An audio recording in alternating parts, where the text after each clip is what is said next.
नामाचा उच्चार रात्रंदिवस तुळशी माळ गळा गोपीचंदन टिळा हृदयी कळवळा वैष्णवाचा आषाढी कार्तिकी पंढरीची वारी साधन निर्धारी आण नाही तुळशी माळ गळा गोपीचंदन टिळा हृदयी कळवळा वैष्णवाचा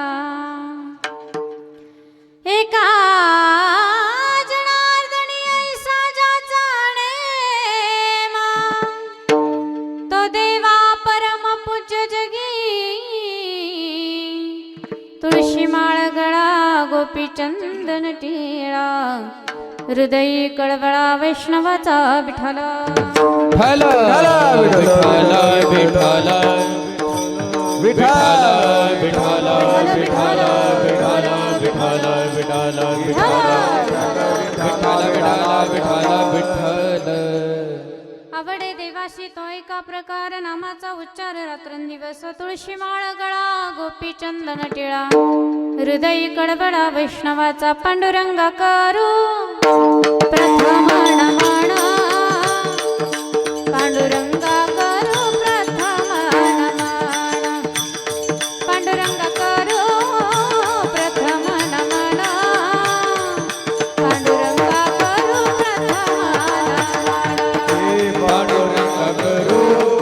प्रथम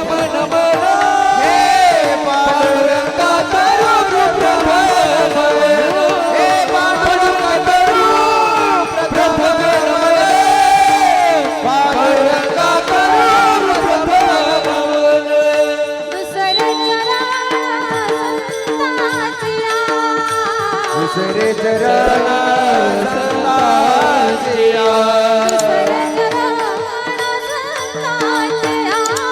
दुसरे चरण संतांचिया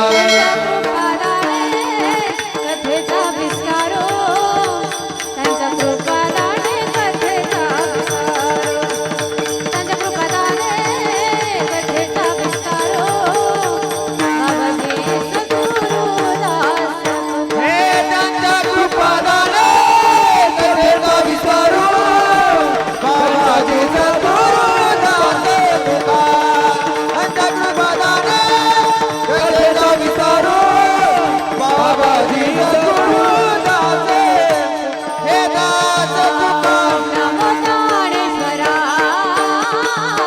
ओम नमो ज्ञानेश्वरा ओम नमो ज्ञानेश्वरा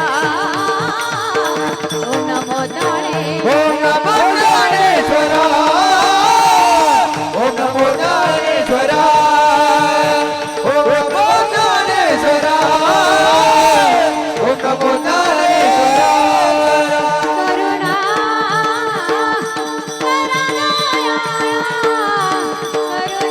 ओम नमो ज्ञानेश्वरा करुणा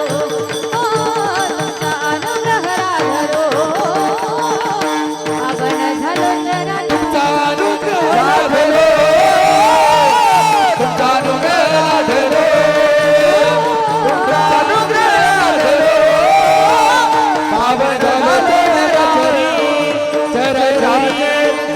चरचरी ओम नमो ज्ञानेश्वरा करुणा करा दयाळा तुमचा अनुग्रह लादलो पावन झालो चराचरी जय जय श्री राधा रमण जय जय नावाला किशोर जय गोपी चित्त चोर प्रभु जय जय माखन चोर सच्चिदानंद रूपाय विश्वत्पत्त्यादि हेतवे तापत्रय विनाशाय श्रीकृष्णाय वयं नमः यं प्रव्रजन्तमनुपेतमपेत कृत्यं द्वैपायनो विरह कातराजुहावम् पुत्रेति तन्मयतया तरुभिणीदोस्तम् सर्वभूतहृदयं मणिमाणतोऽस्मि लोकाभिरामं रणरङ्गधीरं राजीवनेत्रं रघुशणाथं कारुण्यरूपं करुणाकरन्तं श्रीरामचन्द्रं शरणं प्रपद्ये मनोजगमारुततुल्यवेगं जितेन्द्रियं बुद्धिमतां वरिष्ठं वातात्मजं वानरयूतमोख्यं श्रीरामदूतं शरणं प्रपद्ये मस्तकमाझे पायावर्या मस्तकमाझे पायावर्या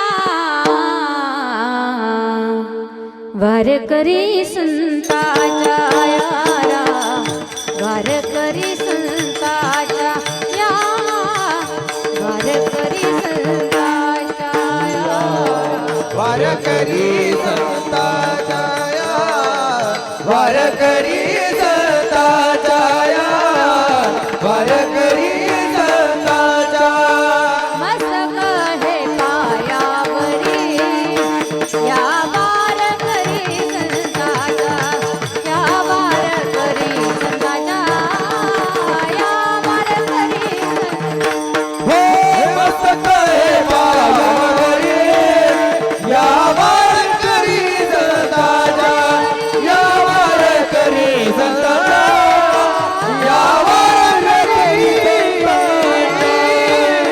वारकरी मस्तक माझे पायावर या वारकरी संताच्या जयांची केली स्मरण होय सकळ विद्यांचे अधिकरण तेची वंदो श्री चरण श्री गुरूंचे नमस्कारुणे आता विठाला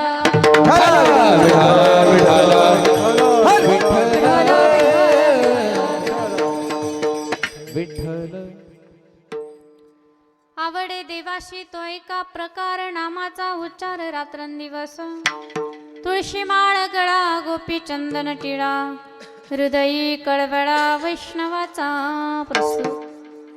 प्राप्त प्रसंगी कीर्तनरूपी सेवेसाठी निवडलेला अभंग संत श्रेष्ठ विश्वाच्या मालकानं ज्यांच्या घरी कावडीनं पाणी वाहिलं असे शांतीचे सागर असणारे शांतीब्रह्म नाथबाबा यांचा 4 चरणाचा उत्कृष्ट सुंदर सोपा सर्वांच्या परिचयाचा गोड असा सरळ सरळ सोपं साधन सोपा अर्थ सांगणारा अभंग सेवेसाठी निवडला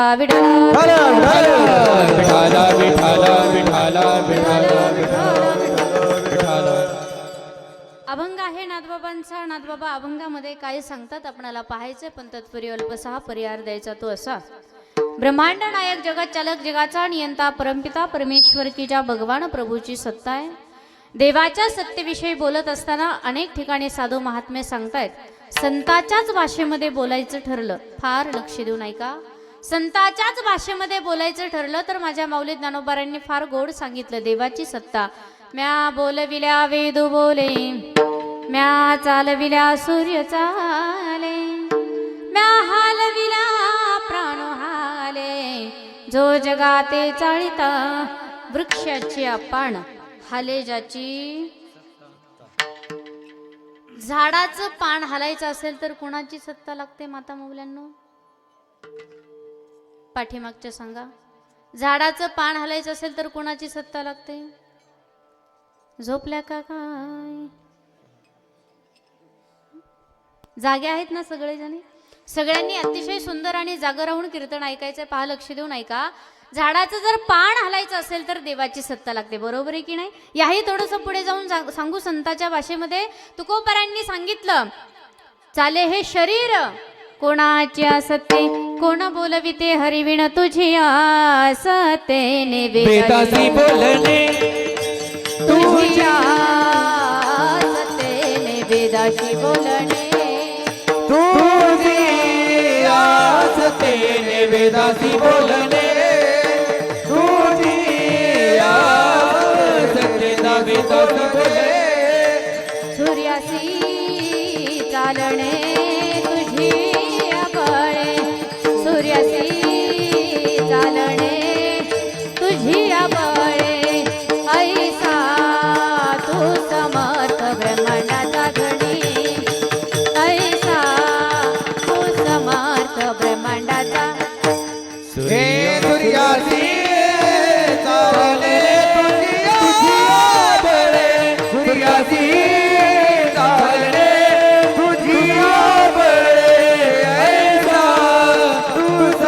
समर्थ ब्रह्मांडाचा धनी ऐसा तू समर्थ ब्रह्मांडाचा धनी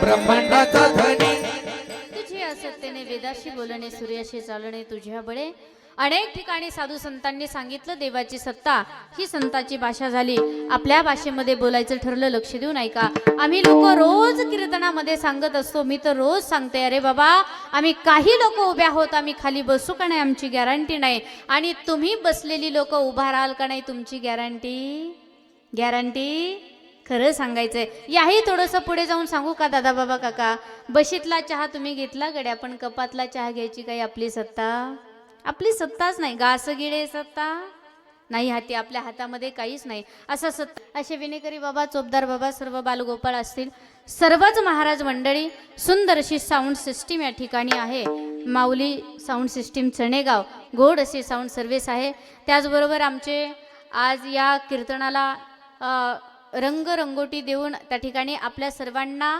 अगदी कधीही विचार आला आपल्या डोक्यामध्ये की आपण कीर्तन ऐकावं किंवा या ठिकाणी झालेली सेवा आपण पुन्हा पुन्हा पाहावी असं जर तुमच्या कधी डोक्यात आलं तर शे यूट्यूब चॅनलवाले दादा तुमचं नाव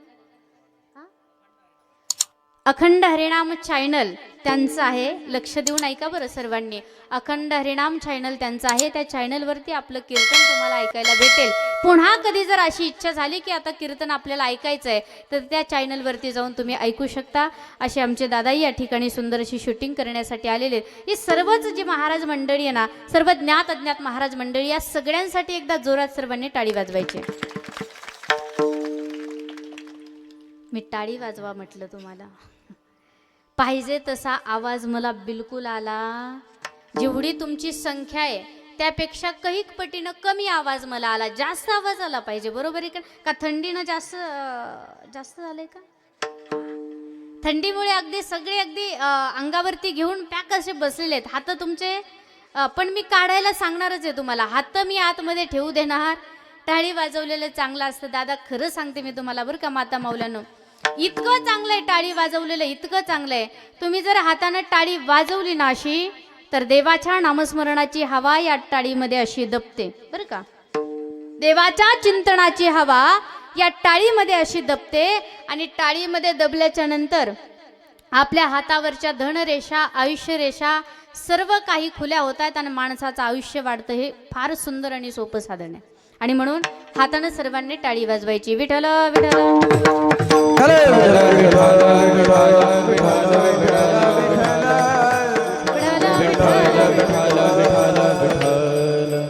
पवन महाराज काय चालाक समाज आहे तुमच्या गावामधले लोक आहेत विचार करा ना आता हातावरच्या धनरेषा खुल्या होता म्हटलं की सगळ्यांना आतले हात बाहेर काढले टाळी वाजव काय विचित्र लोक आहेत नाही पण असं खरं सांगते मी कीर्तनात टाळी वाजवलेलं खरंच चांगलं असतं टाळी वाजलीच पाहिजे कीर्तनामध्ये फार गोड असं नियोजन आयोजन या ठिकाणी आहे सर्व महिला मंडळी पुरुष मंडळी आबाल वृद्ध सर्वांच्या मध्ये भगवत चिंतन आपण या ठिकाणी पाहणार आहोत फार सुंदर असं रेंजमध्ये राहायचंय या ठिकाणी आल्याच्या नंतर जेव्हा मी पत्रिकाही पाहिली आणि पत्रिका पाहून इथे आल्याच्या नंतर जेव्हा ऐका ना आता लक्ष देऊन हा विषय कदाचित कीर्तनामध्ये मांडू की नाही मांडू हे मला माहिती नाही पण तरीही मांडण्याचा प्रयत्न करते कारण आनंद मला या गोष्टीचा झालाय फार लक्ष देऊन ऐका माझ्याकडे लक्ष द्या महिला मंडळ आनंद मला या गोष्टीचा झालाय पलीकडे श्री संत भगवान बाबा इथे छत्रपती शिवाजी महाराज आणि इकडे लोकनेते गोपीनाथराव मुंढे साहेब म्हणजे हे सर्वच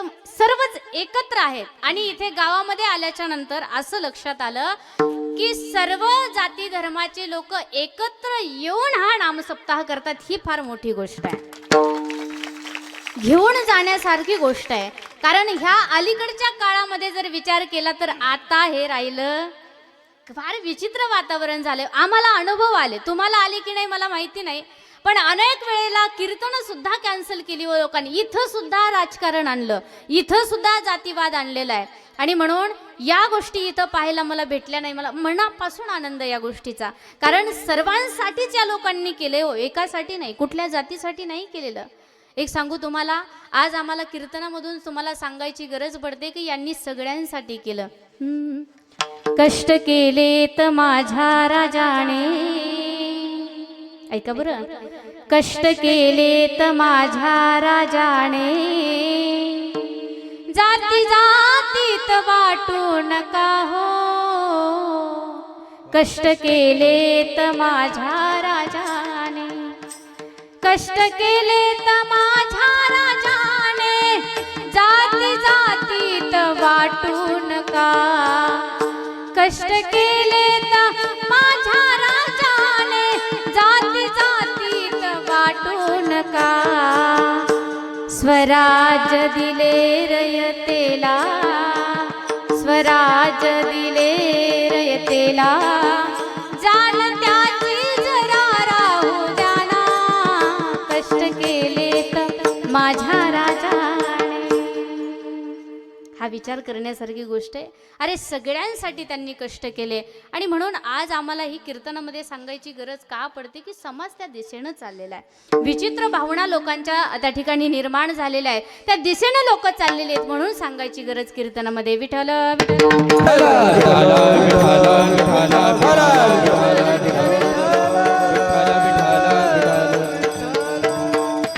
ऐका लक्ष देऊन. अभंग फार सुंदर आहे, फार गोड आहे. त्या अभंगामध्ये आपण बोलणार आहोत. अभंगाच्या ज्यांचा अभंग आहे असे शांतीचे सागर असणारे नादबाबा आहेत. अभंगामध्ये त्यांनी इतकं सुंदर सांगितलं की आमच्या देवाला काय आवडतं ह्या गोष्टी त्यांनी अभंगामध्ये सांगितल्यात. एक सांगू का तुम्हाला, आज खऱ्या अर्थानं आपण सर्व लोक भाग्यवान आहोत की आपण संतांच्या संगतीनं पुढे चाललोय आणि संतांच्या संगतीनं जेव्हा आपण पुढे जाऊ तेव्हा नक्कीच आपला उद्धार झाल्याशिवाय राहत नाही किंवा देवाची, कारण संतांचेच विचार आपल्याला देवाची प्राप्ती करून घेण्याचं साधन सांगत असतात. आणि म्हणून खरंच आपण भाग्यवान आहोत की भाऊबाबांच्या कृपेनं चालत असलेला हा अखंड हरिनाम सप्ताह आहे, त्यांच्या पुण्यतिथीनं चालत असलेला अखंड हरिनाम सप्ताह आहे. भगवानगड कदाचित तुम्हाला फार दूर आहे, लक्ष द्या बरं माझ्याकडे बरं का दादा बाबा काका, तुमच्यासाठी भगवानगड फार दूर आहे, पण मी इतकी भाग्यवान आहे की त्या पुण्यभूमीमध्ये माझा जन्म झालेला आहे. अर्थात भगवानगडाच्या पायथ्याशी जे चकलांबा गाव आहे ना ते माझं गाव आहे, माझी जन्मभूमी आहे ती. आणि चकलांबा गावची मी असल्यामुळे मला अगदी सानिध्य जवळ आहे गडाचं, त्यामुळे मला माहिती आहे बाबांची कीर्ती काय. आज खऱ्या अर्थानं भगवान बाबाच्या नावानं एवढ्या मोठ्या गडाला त्या ठिकाणी नाव मिळाले आणि ते प्रसिद्ध झालंय. भाऊ बाबांकडे पाहिल्याच्या नंतर मला एकच गोष्ट म्हणावीशी वाटते आणि मी नेहमी सांगत असते, माझ्या गुरुवर्यांच्या तोंडामधून मी ऐकलेलं आहे. भाऊ बाबांची कीर्ती सांगत असताना गुरुवर्य सांगायचे, दोघांकडे जर पाहिलं ना, फार लक्ष द्या माझ्याकडे, दोघांकडे जेव्हा आपण पाहतो ना तेव्हा असं आपल्या लक्षात येतं की एक चंद्राचं रूप आहे आणि एक सूर्याचं रूप आहे. लक्षात घ्या, माझं बोलणं फार सुंदर, लक्षात घ्या. एक चंद्राचं रूप आहे आणि एक सूर्याचं रूप आहे. बाबांच्या स्वभावाकडे जर पाहिलं तर बाबांचा स्वभाव जर पाहिला तर अतिशय शांत, शीतल, चंद्रासारखा अगदी शांत स्वभाव. कितीही लोकांनी त्रास दिला, त्रास काही कमी झाला नाही, संतांनाच त्रास होतो.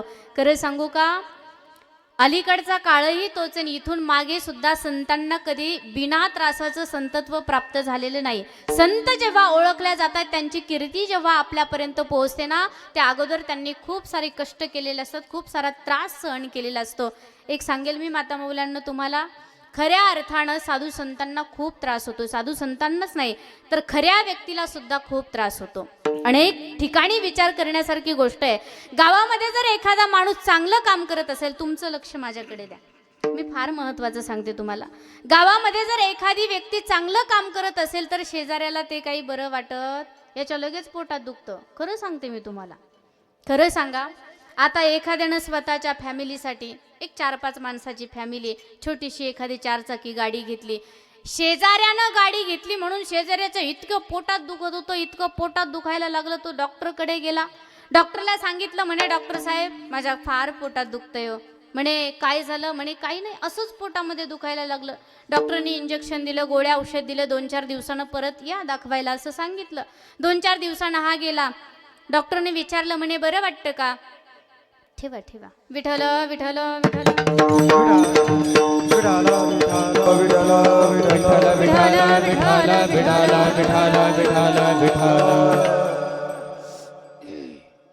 काय होतं ना, एखादं कोणी उठलं मधात, एखादं कोणी बोललं ना थोडंफार, तरी सगळ्यांचं लक्ष त्यांच्याकडेच आकर्षित होतं. हा आपला मूळ स्वभाव आहे, बरोबर आहे की नाही?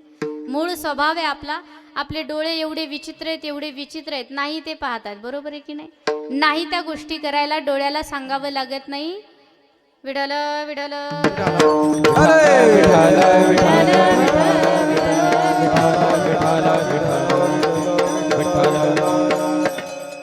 माता मौलांना खरं सांगू का तुम्हाला, कुणी जरी उठलं ना तुम्ही त्यांच्याकडे पाहूच नका, अजिबात पाहू नका बरं का. पुरुष मंडळी तुम्ही सुद्धा समोर बसलेले पाठीमागे एखाद्या माऊल्यांची भांडणं जरी लागली तर तुम्ही त्यांच्याकडे लक्ष द्यायचं, अजिबात लक्ष द्यायचं नाही. तुम्ही सुद्धा आमच्या टाळकरी मंडळीमध्ये एखाद्यानं तंबाखू, बाबा तंबाखू खातात का?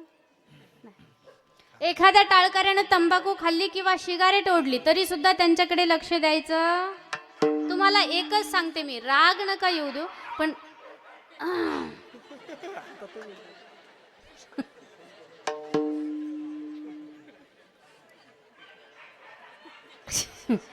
विडल विडल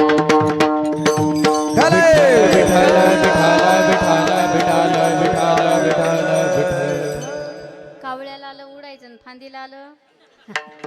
हे असलेच प्रकार चालू आहेत सध्या, बरोबर आहे की नाही. विषयाकडे वळायला लागले की काहीतरी, पण बरं झालं ते तिकडनं आलं, हे महत्वाचं आहे. कारण तुमचे तोंड अगोदरच सुकलेले सूर्यफुलासारखे झालेले आहेत, गुलाबाच्या फुलासारखे राहिले, त्यामुळे ते बरं झालं कुत्रं आलं. कारण सांगते मी तुम्हाला, कुत्र्यानं कीर्तनामध्ये यावं ही काळाची गरज आहे. कारण उद्या घरी गेल्याच्या नंतर कुणी म्हणू नये कीर्तनाला कुत्रं सुद्धा नव्हतं, असं लोकांना म्हणू नये. म्हणून कीर्तनाला त्यानं सुद्धा हजेरी लावणं ही काळाची गरज, बरोबर आहे की नाही. आता माझा विषय काय, कीर्तन काय चालू होतं हा तुम्ही मेन विषयावर जाऊन थांबले, बरोबर की. म्हणजे तुम्ही अर्थात जागा राहून ऐकताय.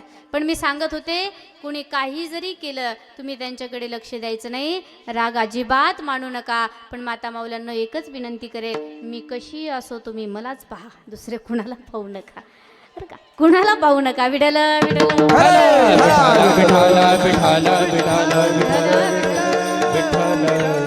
दुसऱ्या वेळेला डॉक्टरकडे गेला बाबा तरी सुद्धा फरक पडत नाही. डॉक्टरला सांगितलं मला फरकच पडत नाही म्हणे, खूप पोटात दुखतंय. आता तर जास्त दुखायला लागलं, कारण भाडे मारतोय ना तो शेजारचा. गाडी घेतली त्यानं, गाडी भाड्यानं चालू केली म्हणून जास्त पोटात दुखायला लागलं, असं डॉक्टरला नव्हतं सांगितलं. मग डॉक्टरने विचारलं, का हो बाबा कधीपासून पोटात दुखायला लागलं, सगळं केलं पण काही फरक पडत नाही, कधीपासून दुखायला लागलं म्हणे. काही नाही, शेजाऱ्यानं जेव्हा 4 चाकी गाडी घेतली ना तेव्हापासूनच माझ्या पोटात दुखतंय म्हणे. मग डॉक्टरने विचार केला, डोक्यामध्ये हाणून घेतलं, म्हणे याच्यावरती माझ्याकडे काही इलाज तुम्हाला आता नाही. आता एकतर असं व्हावं की ज्यानं गाडी घेतली त्यानं एकतर गाडी विकावी, नाहीतर त्याची गाडी पंक्चर तरी व्हावी, मग तुला बरं वाटेल, त्याशिवाय बरं वाटणार आहे. एवढा समाज विचित्र आहे, फार त्रास देतो. खरं सांगू, खऱ्याची दुनिया नाही गड्या. अगोदरच साधू संतांनी अनेक ठिकाणी अनेक लोकांनी सुद्धा सांगितलं की या ठिकाणी आता सत्य टिकत नाही किंवा सत्य राहिलं नाही. एक ठिकाणी फार गोड सांगतात, देवाच्या मंदिरात चोरी पाहिली. मी कलियुग सांगते तुम्हाला, सध्याचं वातावरण सांगते, काय चाललंय हे अगोदर सांगून ठेवलं. देवाच्या मंदिरात चोरी पाहिली, सज्जनाच्या गळ्यावरती सुरी पाहिली, पतिव्रता सोनी उपाशी राहिली, साधू संतांमध्ये हाणामारी पाहिली. अशी कशी दुनिया चंद्रावर चालली, चंद्रावर चालली. अशी कशी दुनिया चंद्रावर चालली, चंद्रावर चालली. अशी कशी दुनिया चंद्रावर चालली, चंद्रावर चालली. अशी कशी दुनिया चंद्रावर चालली, चंद्रावर चालली. 2 नंबरवाल्यांची दिवाळी पाहिली, गरिबाच्या घरामध्ये होळी पाहिली. 2 नंबरवाल्यांची दिवाळी पाहिली, गरिबाच्या घरामध्ये होळी पाहिली, पतिव्रता सोनी उपाशी राहिली, साधू संतांमध्ये हाणामारी पाहिली. अशी कशी दुनिया चंद्रावर चालली, चंद्रावर चालली.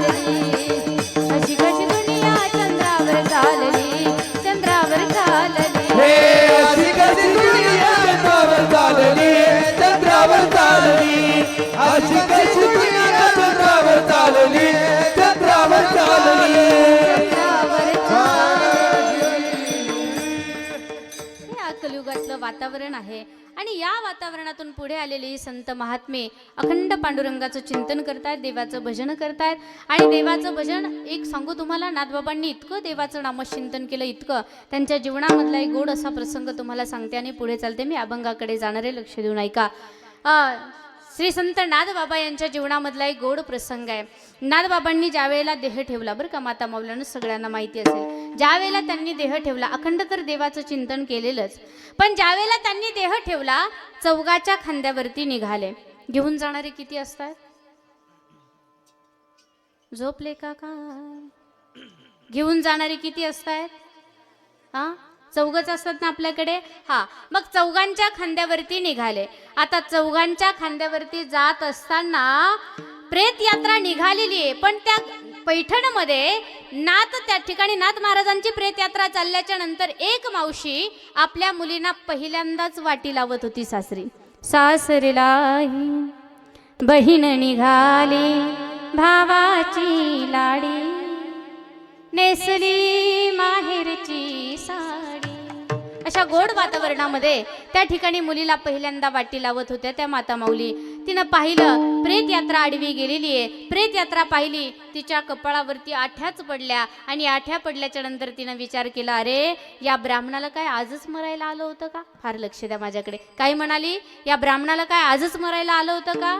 नाथबाबांच्या लक्षात आलं हिला आपल्यामुळे अडचण आहे. नाथबाबांनी चौगाच्या खांद्यावरती जे सुतळीनं असं बांधलेलं होतं ते तोड सुतळ्या तोडल्या आणि चौगाच्या खांद्यावर उठून बसले.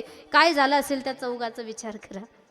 चौगाच्या खांद्यावर उठून बसले, त्यांना म्हणतात ए थांबा रे, थांबा रे म्हटलं की त्यांना वरूनच असं टाकून दिलं आणि पळत सुटले. आता प्रेत यात्रा निघालेली आहे, चौगाच्या खांद्यावरती निघाली, ते जर उठून उभं राहिलं तर माणूस खरंच जिवंत राहील का? फार भीती वाटते. आणि मग ते पळत सुटले. ते गेल्याच्या नंतर नाथबाबा तिथून उठले, त्या मावशीकडे गेले आणि त्यांना सांगितलं, मावशी आज तुमच्या मुलीला वाटी लावा, मी नंतर मरतो. काय अधिकार आहे संताचा, विचार करा ना. काय म्हणाले ते? आज तुमच्या मुलीला वाटी लावा, मी नंतर मरतो. काळावरती सुद्धा विजय मिळवला या संतांनी. आणि मग पुन्हा काही दिवसांनी नाथबाबांनी देह ठेवला.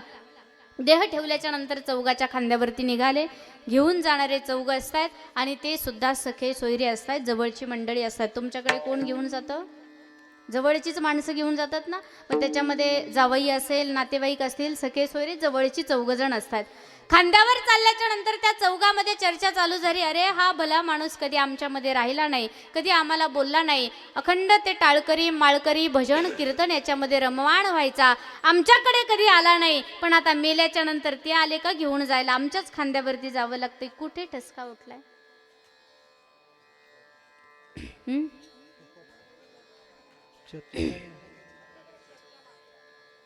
ते थोडासा कमी करा, कारण सगळ्याला त्रास व्हायला लागला, सगळ्यांना. विठ्ठल विठ्ठल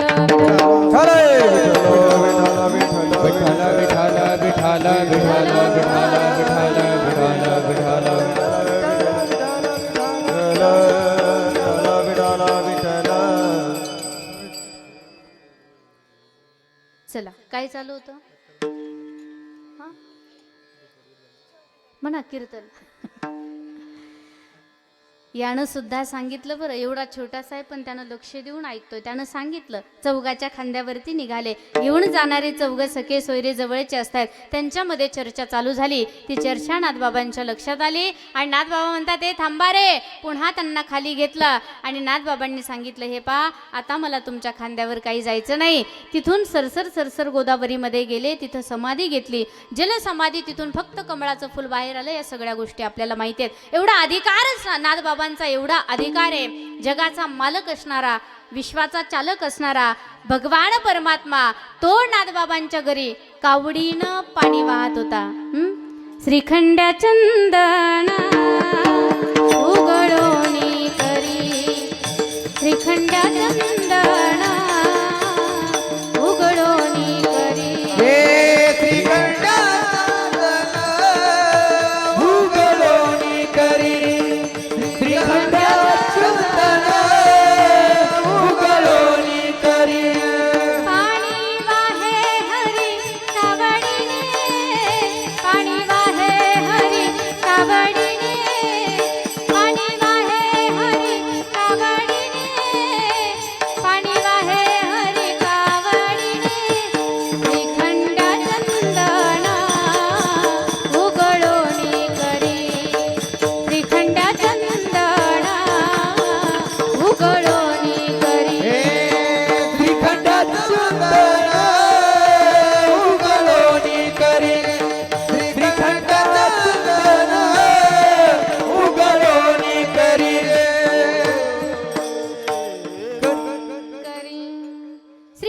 चंदन उगळून करी पाणी वाहे हरी कावडीने भगवान परमात्मा नाथबाबांच्या घरी कावडीनं पाणी वाहत होता.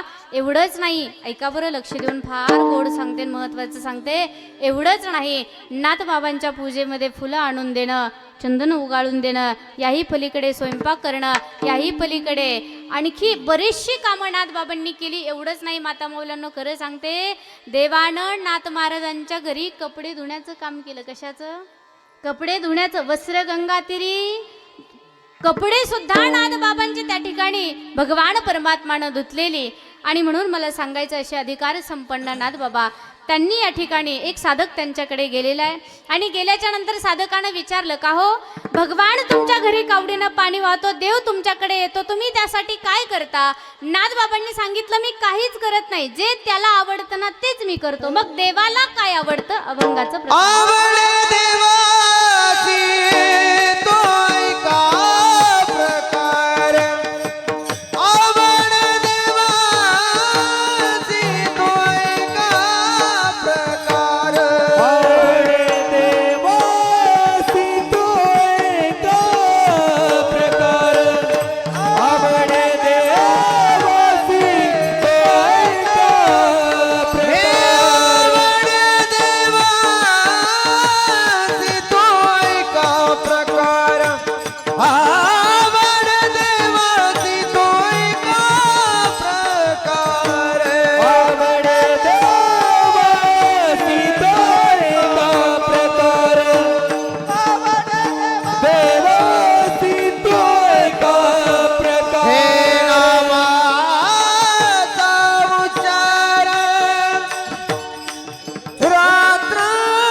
आवडे देवासी तो एका प्रकार, नामाचा उच्चार रात्रंदिवस.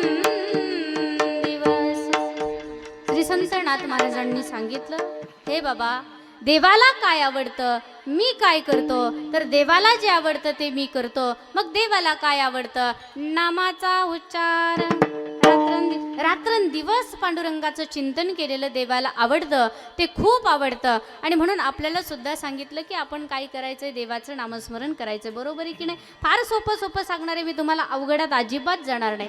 देवाचं नामस्मरण करायचंय. आम्ही सुद्धा लोकांना तेच सांगतो की देवाचं भजन करा, देवाचं नामस्मरण करा, ते कीर्तनामध्ये करा. भाकरी करत असताना इकडे द्या ना, सखूबाई इकडं पाहणं, गंगूबाई इकडे इकडे इकडं, तिकडं काय पाहता, माझ्याकडे लक्ष द्या. काय सांगतो आम्ही रोज कीर्तनामध्ये? 7 दिवस तुम्ही कीर्तन ऐकता. 7 दिवसाच्या कीर्तनामध्ये 7 महाराज लोकांनी, 8 महाराज लोकांनी, प्रत्येकाच्या तोंडातून कीर्तनामध्ये एकदा तरी काय निघतं, तुम्ही काय करा देवाचं. बरोबर आहे की नाही? 7ही दिवस तुम्ही ऐकत असाल, 7ही दिवसामध्ये सगळी महाराज मंडळी काय सांगतात की तुम्ही काय करा, तर देवाचं नामस्मरण करा. कारण हा भवसागर पार करून जाण्याचं सोपं साधन कुठलं असेल तर देवाचं नामचिंतन आहे. पण खरं सांगू, लोक एवढी विचित्र आहेत. लोक देवाचं नामस्मरण करतात, पण संकट आलं तरच करतात. खरं आहे की नाही? संकट आलं की देव आठवला, आणि संकट निघून गेलं की गोट्या पप्या हेच आठवतं. बरोबर आहे की नाही? एवढी लोक भयान आहेत, एवढी लोक विचित्र आहेत. तरुणपणामध्ये जर तुम्हाला कुणाला म्हटलं का रे बाबा पंढरीच्या वारीला चला, देवाच्या नामस्मरणामध्ये कीर्तनामध्ये या, असं तरुणपणामध्ये जर आपल्याला म्हटलं तर आपण म्हणतो हे माझं काय वय आहे का आता परमार्थ करायचं, देवाचं नामस्मरण करायचं, हे काय माझं वय नाही. मग वय कुठलं आहे? वय म्हणे पार मुलं बाळाची लग्न झाल्याच्या नंतर मग देवाचं नामस्मरण करायचं.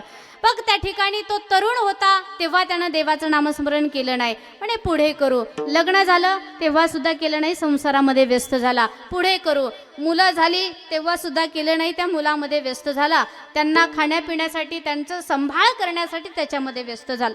मुलं मोठी झाली मग व्यस्त झाला, आता मुलाचं लग्न करायचंय. आणि वास्तविक पाहता या कलियुगामध्ये आता लग्न करणं इतका अवघड गोष्ट झाली. तुमच्याकडे कशी आहे मला माहिती नाही, पण एवढी विचित्र प्रसंग आता सध्या चालू आहेत. मुली भरपूर आहेत, मुली नाहीत अशातला भाग नाही, मुली सुद्धा भरपूर आहेत. प्रत्येकाची डिमांड काय आहे? माझ्या मुलीला नोकरदार मुलगा पाहिजे. बरं आता नोकरदार तरी कुठून आणायचे? प्रत्येकाची बुद्धी तेवढी चतुर असेल अशातला काही भाग नाही. नोकरदार पाहिजे आणि याही पलीकडे नोकरीवाला मुलगा तर मुलीला भेटत नाही, म्हणून मुलीची सुद्धा लग्न होईनात. 25-25 वर्षाच्या मुली बिना लग्नाच्या पडल्यात. चांगला मुलगा पाहिजे, मुलीची लग्न होईना आणि मुलांना पोरगीच भेटेना, शेतकऱ्याला कोणी पोरगीच देईना, म्हणून पोरांची सुद्धा लग्नच होईनात. बरोबर आहे की नाही? हा फार मोठा प्रश्न आहे. मग मुलाची लग्न करायची हा मोठा प्रश्न आला. तिथून पुढे आता मुलाची लग्नही झाली कशी तरी देवाच्या कृपेनं आशीर्वादानं. तिथून पुढे आता नातवंड होणार हा मोठा प्रश्न आला. आता तरी पंढरीच्या वारीला म्हणे पप्याचा गोट्या माझ्याशिवाय काय राहत. काय म्हणाला? पप्याचा गोट्या माझ्याशिवाय राहत नाही. आणि मग पप्याच्या गोट्या याच्याशिवाय राहत नाही याचा अर्थ असाच होतो की पप्याच्या गोट्याला जे बिस्किट आणलं ना याला चोरून खायला भेटतात म्हणून राहत नाही, हो की नाही? म्हातारपणामध्ये याच गोष्टी. मग पप्याचा गोट्या माझ्याशिवाय राहत नाही असं म्हटल्याच्या नंतर त्याला त्याच्या प्रश्नाला आता उत्तर द्यायचंय. तुझ्याशिवाय तुझ्या घरचं जर काहीच होत नव्हतं आत्तापर्यंत, तुझ्याशिवाय तुझ्या घरचं जर पानच हालत नसतं, यदा कदाचित तू जर उद्या मेला, असं कुणी मरू नये बरं म्हणणार. हां, उद्या जर एखादं म्हटलं ते जर मेलं तर माझ्यावरती यायचं सगळं. त्यामुळे असं म्हणणारं कुणी मरू नाही, पण उद्या यदा कदाचित तू जर मेला तर तुझ्या वाचून घरचं काही राहील? काहीच राहणार नाही हो. आपल्या वाचून घरचं काही सुद्धा राहणार नाही. दादा मी खरं सांगू का तुम्हाला, माता मौलांना ऐका ना, 65 लाखाच्या गाडीचा हप्ता तुम्ही फेडता. लक्ष देऊन ऐका, 65 लाखाच्या गाडीचा हप्ता तुम्ही फेडताय. तो हप्ता फेडून झाल्याच्या नंतर एक दिवस असा येतो की त्या 65 लाखाच्या गाडीमध्ये बसण्यासाठी अगोदर नातवाची परवानगी घ्यावी लागते, तेव्हा एक सीट कुठेतरी भेटते. लक्ष द्या माझ्याकडे. याही पुढे जाऊन सांगू, 60 लाखाचा बंगला तुम्ही घेतला आणि त्या 60 लाखाच्या बंगल्याचे तुम्ही हप्ते फेडले, पण एक दिवस असा येतो माऊल्यांनो, बरं का, एक दिवस असा येतो त्या 60 लाखाच्या बंगल्यामध्ये बसण्यासाठी कुठेतरी एक रूम घेण्यासाठी अगोदर सुनेला विचारावं लागतं, तरच तिथं जागा भेटते. बरोबर आहे की नाही? बरोबर आहे की नाही? अशी मानाल, बरोबर आहे की नाही? पण इकडे तिकडे पाहून आला, सून कुठं बसली का बघा अगोदर. हा कीर्तन व्हायचं ना, एक अर्ध्या तासाचं 2 तासाचं माझं कीर्तन व्हायचं, पण तुमची पंचायत व्हायची. एक सोपं साधन तुम्हाला सांगू का माता मौलांनो, घरामध्ये जर व्यवस्थित आणि सुखरूप आनंदी जर राहायचं असेल ना, तर या संसारामधला एकच नियम आहे. तो कुठला? गावामध्ये ज्या वेळेला आपण घराच्या बाहेर, जेव्हा सून आपल्याकडे येते ना, तेव्हा घराच्या बाहेर बसायचं आणि घराच्या बाहेर बसल्याच्या नंतर फक्त मोठ्यानं एकच जप करायचा, देवाचा नाही बरं का, एकच जप करायचा. तो म्हणजे कसा? शेजारी पाजारी दारावरून चालले की मोठ्यानं म्हणायचं, माझ्या सुनासारखी सून अख्ख्या आणवीमध्ये नाही. काय म्हणायचं? माझ्या सुनासारखी सून अख्ख्या आणवीमध्ये नाही. सुनाची मैत्रीण चालली का मग तो आणखी मोठ्यानं म्हणायचं, माझ्या सुनासारखी सून आणवीमध्ये नाही. तुम्हाला खरं सांगते, मी गॅरंटीनं सांगते, नारदाच्या गादीवरून सांगते, उद्या सकाळी नाही तुम्हाला तुपाचा शिरा खायला भेटला ना, मग मला बोलत. फक्त एवढा जप मात्र करायचा, नियमात नित्यानं करायचा. विठ्ठल विठ्ठल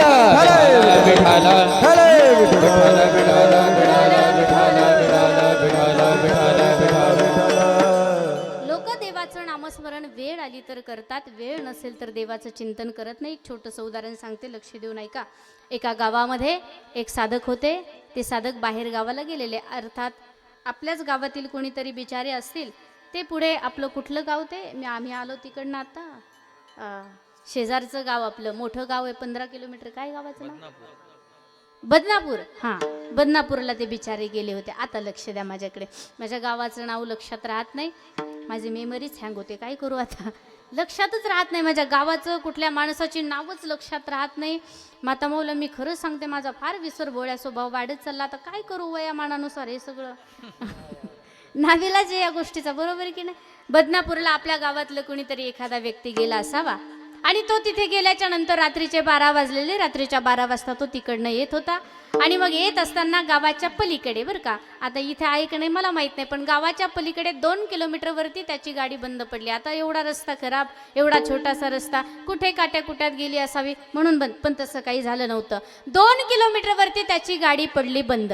ऐका बरं लक्ष देऊन, गाडी बंद पडल्याच्या नंतर 2 किलोमीटर अंतर होतं, तो गाडीच्या खाली उतरला, मोबाईल काढला, टॉर्च काढला, मोबाईलच्या टॉर्चने पाहिलं तर गाडीमधलं पेट्रोल संपलेलं होतं. त्यानं विचार केला, काळजी करण्यासारखं काहीच नाही, आपण 1-2 मिनिटामध्ये मित्राला फोन करू, मित्र लगेच गाडी घेऊन पेट्रोल घेऊन येईल. आणि मग मित्राला फोन करण्यासाठी मोबाईलमध्ये नंबर पाहत होता. नंबर पाहत असताना नंबर डायल करेपर्यंत मोबाईल झाला स्विच ऑफ. आता लक्ष द्या, गाडी पडली बंद, मोबाईल झाला स्विच ऑफ. तुम्ही म्हणाल फक्त 2 किलोमीटर अंतर होतं, तो पायी चालत येऊ शकत होता. हो, तो पायी चालत येऊ शकत होता, पण रात्रीचे 12 वाजलेले होते आणि गावाच्या पलीकडे 1 किलोमीटरवरती मशानभूमी होती. आता लक्ष द्या बरं माझ्याकडे, काय होती, गावाच्या पलीकडे 1 किलोमीटरवरती मशानभूमी होती. 2 किलोमीटर गाडी बंद पडलेली. त्याच्या डोक्यामध्ये टेन्शन होतं, रात्रीचे 12 वाजलेले होते आणि त्याच्या डोक्यात एकच विचार, आता मशानभूमीतून पलीकडे जायचंय. रात्रीचे 12 वाजलेत आणि ती रात्र होती अमावस्याची. कुठली रात्र होती, अमावस्याची रात्र होती. आता आपल्या लोकांच्या डोक्यामध्ये एक विचार असे पक्के बसलेले आहेत की अमावस्याच्या रात्री 12 वाजता मशानभूमीमध्ये निघतं काय, हा, अमावस्याच्या रात्री 12 वाजता मशानभूमीमध्ये निघतं. उलट्या हाताचं, उलट्या पायाचं, उलट्या डोक्याचं मला दिसलं नाही, दिसूही नाही, मला फार भीती वाटते त्याची, बरोबर आहे की नाही. असं ते सुंदर अमावस्याच्या रात्री 12 वाजता मशानभूमीमध्ये निघतं, असं लोकांच्या डोक्यामध्ये फिट्ट गोष्ट बसलेली आहे. सांगावं असं वाटतं बरं का माता मौलांनो मला, तुम्ही किती छोटासा विचार करता, आपण किती छोटासा आपण विचार करतो.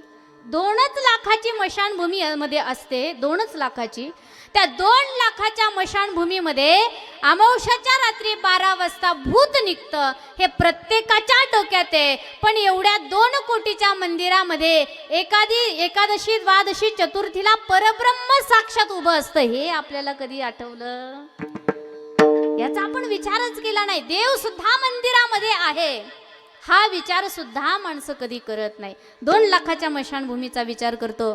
त्याला भीती वाटत होती, मशानभूमीतून पलीकडे जायचं होतं. आणि मग भीती वाटत असताना चालत आला, तर नाविलाज होता, चालत आला. पण त्याच्या लक्षात आलं, देवाचं नामस्मरण, रामाचं नाव घेतलं की भूत वेताळाचं काही चालत नाही. मग तो स्पीडनं राम राम राम राम राम राम राम राम राम राम राम एवढ्या स्पीडनं भजन करायला लागला. लोकावरती संकट आलं तर लोक भजन करतात, मी याच्याबद्दल बोलते. स्पीडनं भजन करतोय, राम राम राम राम राम राम राम राम राम राम राम राम. आता असं भजन करत असताना अर्धी मशानभूमी संपली, अर्धा अंतर कटलेला आहे. मग त्यानं लक्षात आलं, आता अर्धा अंतर संपला, अर्धा आपण लगेच पार करू. आणि मग त्यानं त्या रामामध्ये अंतर वाढवला, राम राम राम राम असं भजन चालू केलं. 75% अंतर संपलं, 25% राहिलं. अजून अंतर वाढवलं, राम राम राम असं अंतर केलं. पूर्ण मशानभूमी संपली, गावामध्ये आला, आणखी रामामधलं अंतर वाढलं, राम. मोठा श्वास घेतला. ज्या वेळेला गल्लीमध्ये आला, ऐका बरं, गल्लीत आला, घर दिसला, घराचा लाईट दिसला, आणि त्यावेळेला या बहादराचे रामही गेले, श्यामही गेले. दादा, याचं तिसरंच चालू झालं, नर नारायण नर नारायण नर नारायण नर नारायण. तुमच्या लक्षात आलं का, हे असं तिसरंच त्याचं चालू झालं. मला अर्थात तुम्हाला एवढं सांगायचं की माणसं एवढी विचित्र आहेत वेळ आली, संकट आली की आपण भजन करतो आणि संकट निघून गेली तर भजन आपण सोडून देतो. विठ्ठल विठ्ठल विठाला विठाला विठाला विठाला विठाला विठाला विठाला विठ्ठल विठ्ठल विठाला विठाला विठाला विठाला. पण एक सांगू दादा, देवाच्या नामस्मरणाची सुद्धा भजनाची सुद्धा वेळ आहे. तरणा भाग्यवंत आणि नटे हरी कीर्तनात भजनाची सुद्धा वेळ आहे. तरुणपणामध्ये भजन केलं पाहिजे. ऐका ना, बरीचशी पुरुष मंडळी या ठिकाणी आहेत, बरीचशी तरुण मंडळी सुद्धा या ठिकाणी आहेत. दादा बाबा काका, तरुण मंडळीला मी आवर्जून सांगण्याचा प्रयत्न करेल. आहेत भरपूर, पण बसलीत अशी विचित्र ना, इकडे काही इकडे काही इकडे काही असे सगळे पाठीमागे इकडे तिकडे बसलेले आहेत, पांगुण लोक बसलेले आहेत. कीर्तनामध्ये एका जुटीनं बसावं लागतं बरं का. एवढी सुद्धा जागा सुई टाचणी पडेल इतकी सुद्धा जागा मंडपमध्ये ठेवावी लागत नाही. कारण जे काही ज्ञान असतं ना ते कदाचित त्या जागेमध्ये जाऊन बसतं, म्हणून तेवढी सुद्धा जागा मंडपमध्ये ठेवावी लागत नाही. अशी चिटकून चिटकून बसावं लागतं. पण आज इथं आल्याच्या नंतर मला असं वाटतंय, अशी लोक एवढी पांगून पांगून बसले, मला असं वाटायला लागलं बरं का. पवन महाराज, तुम्ही म्हटले होते सकाळी तुमचा दिवस आहे, पण मला असं इथं वाटायला लागलंय आता ही सगळी जण अशी बसली जसं काय माझ्या मातीला आली ती इथं. आता ते दिवस तर लांबच राहिला, पण माती तसं काही नाहीये. अजिबात राग म्हणू नका. पण खरं सांगू का, कीर्तनामध्ये मंडपमध्ये बसावं लागतं. मंडपमध्ये जेव्हा आपण बसू ना, बरीचशी तरुण मंडळी, दादा बाबा काका सांगेल रे बाबा तुम्हाला, तरुणपणामध्ये देवाचं नामस्मरण करा. आहात तरुण तोपर्यंत घ्या परमार्थ करून, जासाल एक दिवस मरून तर लोक येतील तुम्हाला, लोक येतील तुम्हाला पुरून. मग त्यांना पुरून येण्याच्या अगोदर जागं व्हायचंय, देवाचं नामस्मरण करायचंय. नाथबाबांनी तेच सांगितलं, आवडे देवाशी तो एका प्रकार, नामाचा उच्चार रात्रंदिवस. रात्रंदिवस देवाचं नामस्मरण करणं हेच देवाला आवडतं.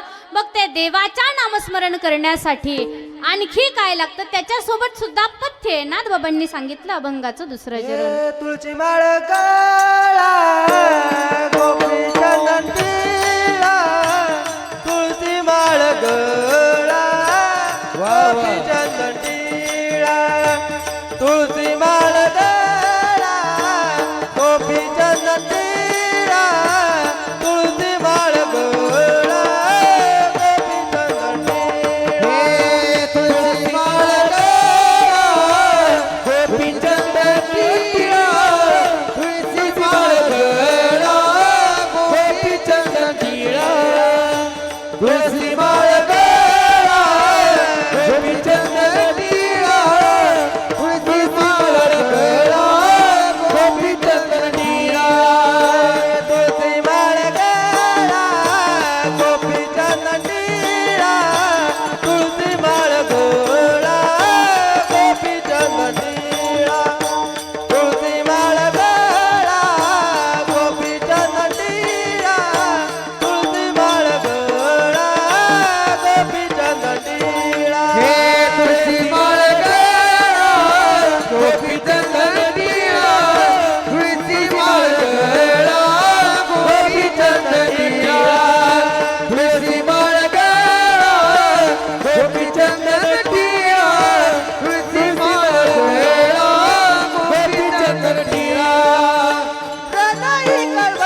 तुळशी माळ गळा गोपी चंदन टिळा, तुळशी माळ गळा गोपी चंदन टिळा.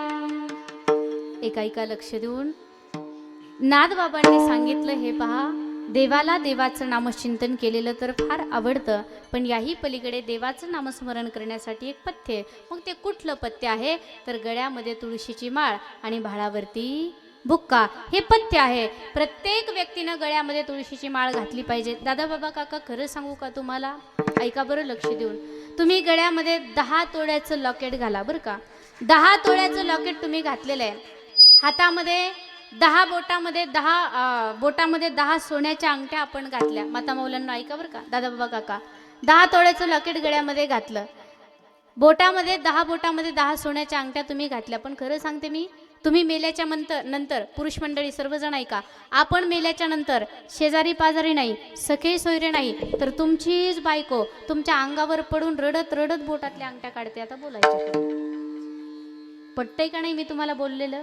खरं सांगा, आपल्या बोटातल्या अंगठ्या गळ्यामधलं लॉकेट शेजारी पाजारी नाही, सखे सोयरे नाही, तर आपली बायको आपल्या काढून घेते. बांधोणिया देती यमाची हाती, भूषणे ही घेती काढोनिया. या सर्व गोष्टी या ठिकाणी ठेवून जायच्या आहेत. माणूस मेल्याच्या नंतर माणसाच्या सोबत काय येत असेल तर फक्त गळ्यामधले माळ येते. बरोबर आहे की नाही? ती कुणी काढून घेऊ शकत नाही. तिच्यामध्ये ताकदच इतकी आहे. आणि म्हणून गळ्यामध्ये माळ घालणं हे प्रत्येकाचं कर्तव्य आहे. पण लोक एवढी विचित्र निघाली आजकालची. लोक म्हणतात, ताई आम्ही का माळ घालावी, कारण आमच्या मनाची माळ आमच्या गळ्यामध्ये. तुमच्यामध्ये आहे का कुणाच्या मनाची माळ गळ्यात? पुरुष मंडळी, मनाची माळ आहे का कुणाच्या गळ्यात? काय म्हणतो आपण, आम्ही का पवित्र तुळशीची माळ घालावी, कारण आमच्या गळ्यामध्ये आमच्या मनाची माळ आहे. जे असं म्हणतात ना आमच्या गळ्यामध्ये मनाची माळ आहे, त्यांना एकच प्रश्न आहे माझा. तुम्ही दिवसभर काम करा बरं का, लक्ष देऊन ऐका. तुम्ही दिवसभर काम करा आणि काम करून घरी गेल्याच्या नंतर पत्नीच्या गळ्याकडे पाहिलं आणि पत्नीच्या गळ्यामध्ये मंगळसूत्रच नाही. आता लक्ष द्या बरं, काय पत्नीच्या गळ्यामध्ये मंगळसूत्र नाही. मग तिला विचारायचं, का ग मंगळसूत्र काय झालं? तिनं सांगितलं, काय घालायची गरज आहे मंगळसूत्र, माझ्या मनाचं मंगळसूत्र माझ्या गळ्यामध्ये. काय कराल तुम्ही? हा, पटतंय का? माझं बोलणं तर समजतंय ना तुम्हाला? जाऊ का घरी आता? तुमचं काहीच नाही, हा नाही, हो नाही, असं नाही, कसं असं तरी करा, असं करा ना. असं पाऊस पडेल का? गुबू काहीतरी करा ना. पटतंय तुम्हाला सगळ्यांना, बरोबर आहे की नाही? आपण जर तिला विचारलं मंगळसूत्र का घातलं नाही, ती म्हणाली माझ्या मनाचं मंगळसूत्र माझ्या गळ्यामध्ये. काय करालो दादा तुम्ही? अरे घरामध्ये नाही ठेवणार तुला? माझ्या नावाचं मंगळसूत्र जर तुला गळ्यामध्ये घालायचं नसेल तर माझ्या घरामध्ये राहण्याचा अधिकार तुला नाही. बरोबर आहे की नाही माता मौलांनो? खरं आहे की नाही? माझ्या घरामध्ये राहण्याचा अधिकार तुला नाही. मग माझ्या पांडुरंगाचं मंगळसूत्र जर आपल्या गळ्यामध्ये नसेल तर या मातीमध्ये राहण्याचा अधिकार सुद्धा आपल्याला नाही. हा विचार आपण प्रत्येकानं केला. प्रत्येकानं पवित्र तुळशीची माळ गळ्यामध्ये घालावी. विठ्ठल विठ्ठल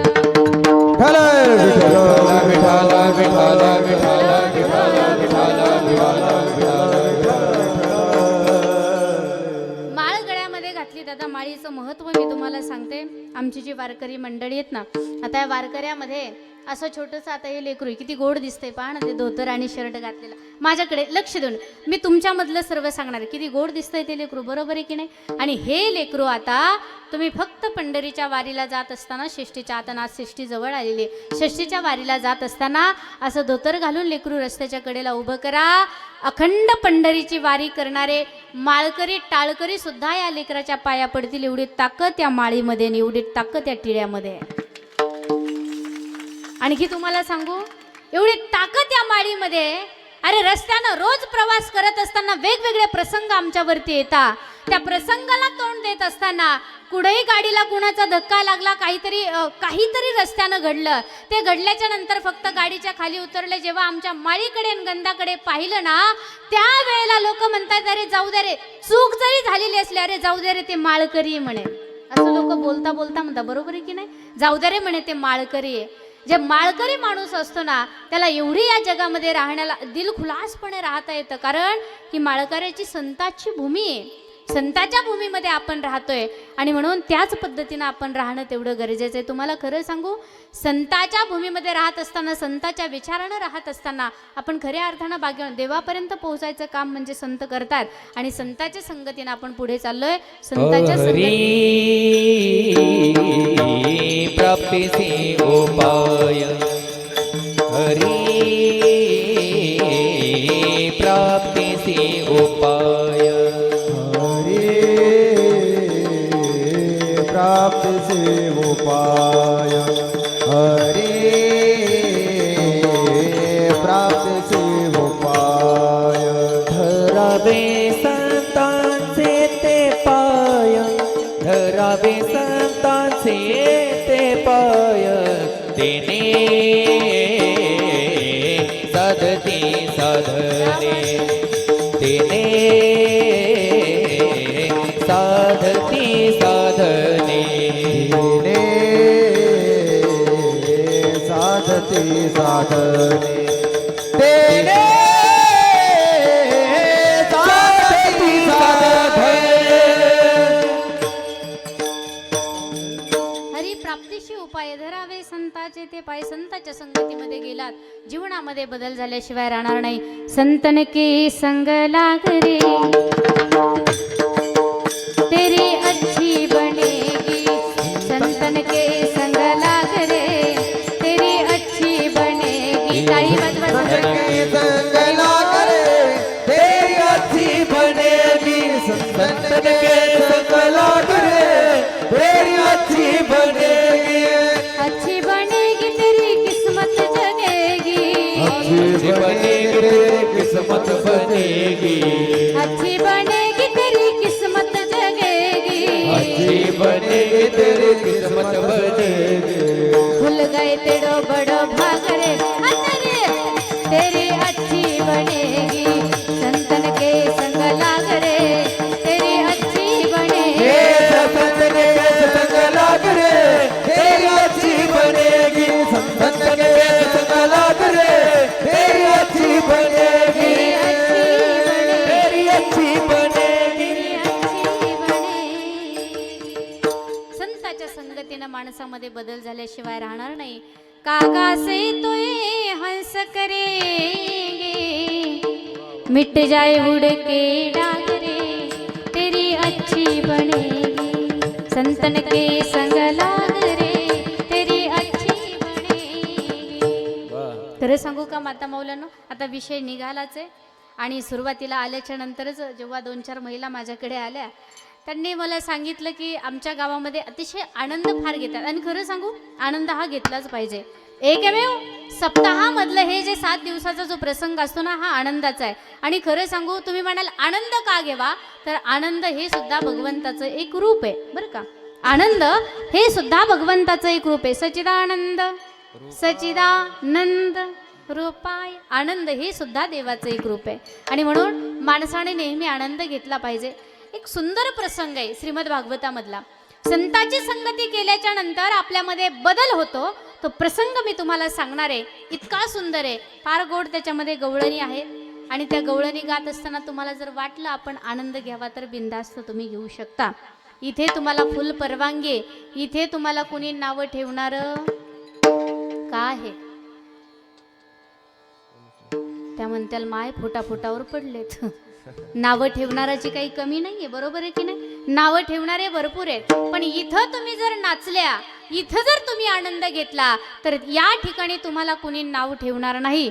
बाकी इतर ठिकाणी तुम्ही जर तो प्रयोग करून पाहिला तर लोक कदाचित तुम्हाला नावं ठेवते.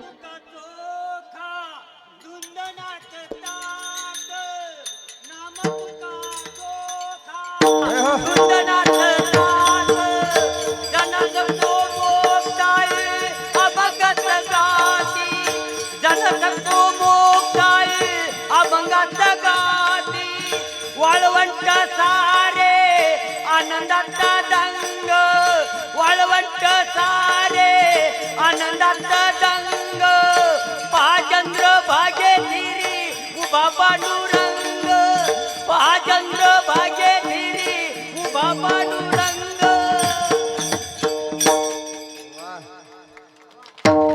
वा वा वा वा वा, काय सुंदर प्रमाण दिलं त्यांनी, बरोबर दिलं बरं का. लक्ष देऊन ऐका आता. काय विषय चालला होता? आनंद जीवनामध्ये घ्यायचा एक गोड प्रसंग आहे पा. तुम्हाला जर वाटला आनंद घ्यावा, तो प्रसंग इतका सुंदर आहे. एकदा गोकुळामध्ये मोर आणि मयुरी रास क्रीडा करत होते. फार लक्ष द्या माझ्याकडे. मोर आणि मयुरी रास क्रीडा करत होते. मोराची पत्नी मयुरी, तिला काय म्हणतो आपल्या भाषेमध्ये आपण? हा, मोराच्या पत्नीला काय म्हणतो आपण? लांडुरणी. काय म्हणतो? लांडुरणी आपल्या भाषेमध्ये आपण बोलतो. मोर आणि मयुरी दोघे जण रास क्रीडा करत होते. नाच रे मोरा आंब्याच्या बन्नात, नाच रे मोरा नाच. अशी गोड त्यांची रास क्रीडा चालू होती. आणि मग सुंदर रास क्रीडा करत असताना, नाचकाम करत असताना त्या ठिकाणावरून भगवान गोपाल कृष्ण गुराख्याच्या रूपामध्ये होते. छोटंसं रूप होतं आणि गुराख्याच्या पाठीमागे, गायीच्या पाठीमागे फिरत असताना त्या ठिकाणावरून निघाले होते. भगवान परमात्माला मयुरीनं पाहिलं बरं का. भगवान श्रीकृष्ण परमात्म्याला मयुरीनं पाहिलं आणि पाहिल्याच्या नंतर उग वाकडी तिकडी नाचायला लागली. आता खरं सांगा मला, ज्यानं देवाला पाहिलं तो काही शुद्धीत राहील का? शक्यच नाही. ज्यानं देवाला पाहिलं तो शुद्धीमध्ये राहू शकत नाही, तो भावविभोर होऊन जातो. आणि मग भावविभोर झाली मयुरी, वाकडी तिकडी कशी तरी नाचू लागली. मोरानं विचारलं, मयुरी काय झालं ग तुला? मयुरीनं सांगितलं, हे मोरा मला काय झालं, काय सांगू तुला? आणि मयुरी सांगू लागली. आता लक्ष द्या माझ्याकडे. काय करू बाई ग जीव वेडावला. ऐकले का? आता मी येऊ का चहा पिऊन? फार शांत बसला तुम्ही, खूप शांत बसल्या सगळ्याजणी. म्हटलं येऊ तेवढ्या वेळेत चहा पिऊन, बरोबर आहे की नाही? आता लक्ष तुमचं माझ्याकडे आलं. आता लक्ष द्या. ऐकली सर्वांनी गवळण? ऐकली असेल तर जोरात सगळ्यांनी माझ्यासोबत म्हणायची. मयुरी सांगू लागली, काय करू बाई ग जीव वेडा मला, का सावळा मुरलीवाला अडवाला, सावळा मुरलीवाला अडवाला, सावळा मुरलीवाला अडवाला, सावळा मुरलीवाला अडवाला. घागर घेऊनी पाण्यासी जाता, कारे कान्हा मज रसाड दिता. काय करू बाई जीव वेडावला, काय करू बाई जीव वेडावला, सावळा मुरलीवा अडवाला, सावळा मुरलीवा अडवाला, सावळा मुरलीवाला अडवाला, सावळा मुरलीवाला अडवाला.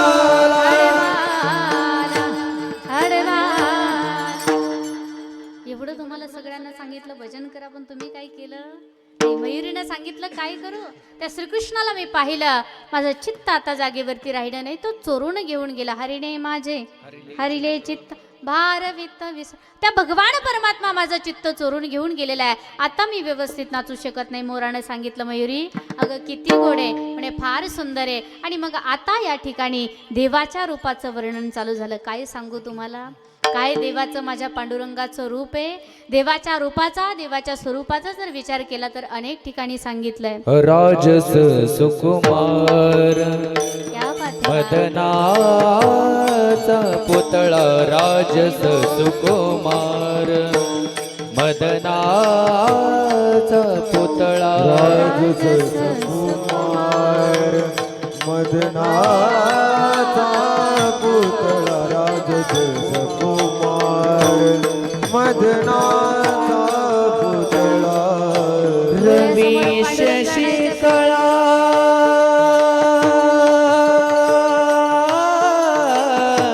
वा वा.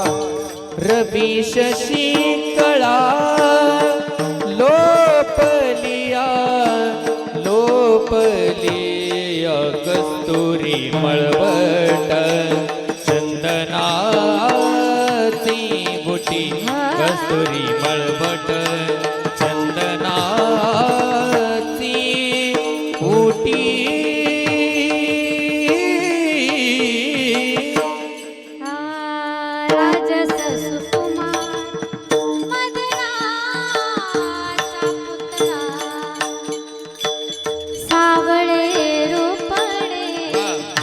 चोरटे चिताचे सावळे रूपडे चोरटे चिताचे उभे पंढरीचे विटेवरी हो उभे पंढरीचे विटेवरी हो सावळे रूपडे चोरटे चिताचे सावळे रूपडे चोरटे चिताचे हो नाम तुम्हारा तारनहारा हरि बोल नाम तुम्हारा तारनहारा कब तेरा दर्शन होगा जिसकी रचना इतनी सुंदर हो कितना सुंदर होगा वो कितना सुंदर होगा वो कितना सुंदर होगा वो कितना सुंदर होगा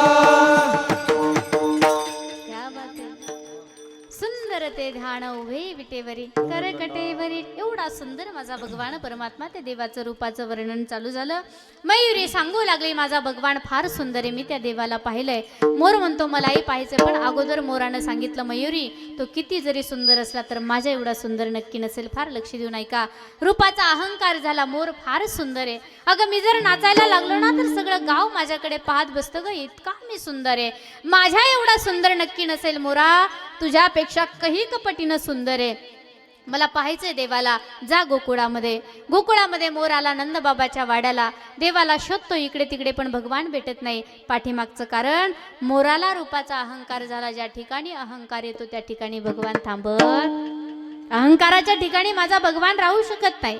आणि मग सांगितलं भगवान मला भेटत नाही, काय करू ग मयुरी. मयुरीने सांगितलं तर तू त्याचं भजन कर तरच तो तुला भेटेल. भजन करायला चालू केलं. मग सुंदर भजनही करतोय. भजन करून देव भेटना. आणि मग उपवास धारण केला. अन्ना पाण्याचा त्याग केला. मयुरीकडे आला. मयुरी मरेल ग मी आता. आता तरी सांग ना त्या देवाला मला दर्शन घ्यायचं. जा गोकुळामध्ये फिर. मोराला सांगितलं तुला नक्की भगवान भेटेल. अगदी आस लागलेली होती त्याला, कधी भेटला रघुपती, कधी मला देव भेटेल ही आस लागली. मोर गोकुळामध्ये आला आणि सुंदर देवाचं भजन करतोय. कान्हया रे कान्हया रे कान्हया रे जगजेती कान्हया रे कान्हया रे कान्हया रे जगजेती कान्हया भेटी देई भेटी देई भेटी देई भेटी एक वेळा कान्हया रे कान्हया रे कान्हया रे जगजेती कान्हया रे कान्हया रे कान्हया रे जगजेती माझा भगवान परमात्मा भेटत नाहीये मोराला. मोर परेशान झाला. आता काय करू. अन्न पाण्याचा त्याग केला. मरेल मी, नाही जगू शकत. आता तर देवाला भेटण्याची आस लागलेली आहे मला. कधी तो भगवान मला भेटेल. माता मौल्यांनो, देवाच्या जर भेटीची आस आपण मनामध्ये धारण केली तर नक्की आपल्याला भगवान भेटतोय. आणि म्हणून देवाचं रूप एकदा डोळ्यासमोर आणा. त्या देवाला मला भेटायचे अपेक्षा मनामध्ये आणा आणि माझ्या सोबत चला. मोर त्या ठिकाणी परेशान झाला. मयुरीने सांगितलं तुला नक्की भेटेल, पण आता तू एक काम कर. असा भगवान तुला भेटणार नाही. तू अगोदर संतांची संगती कर. मी संतांची संगती सांगते तुम्हाला.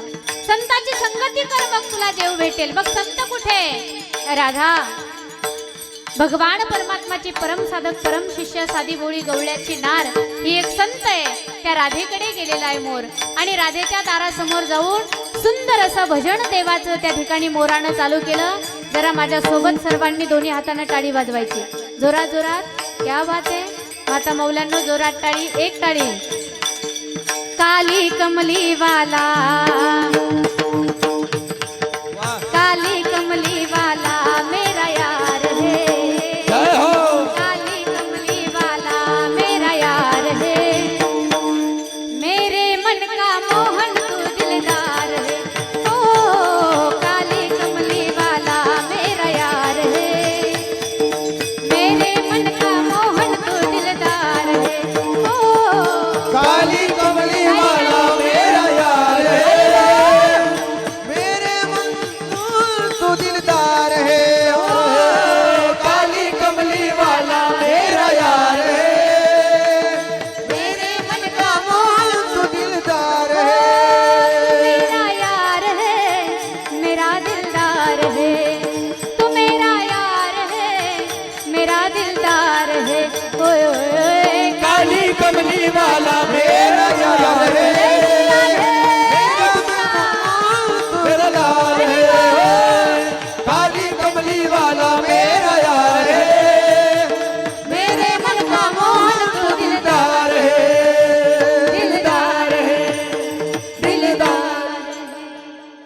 सुंदर.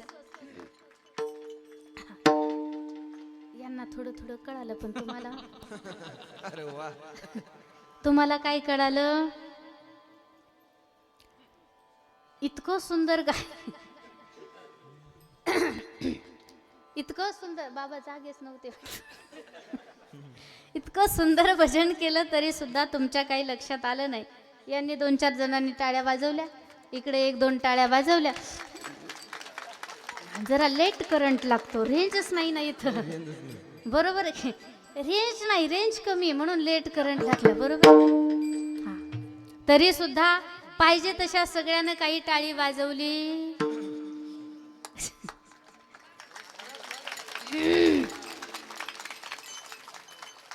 पाठीमागचे पुरुष मंडळी, तुमचं असंच आहे का? तुम लढो, हम चप्पल सांभाळते.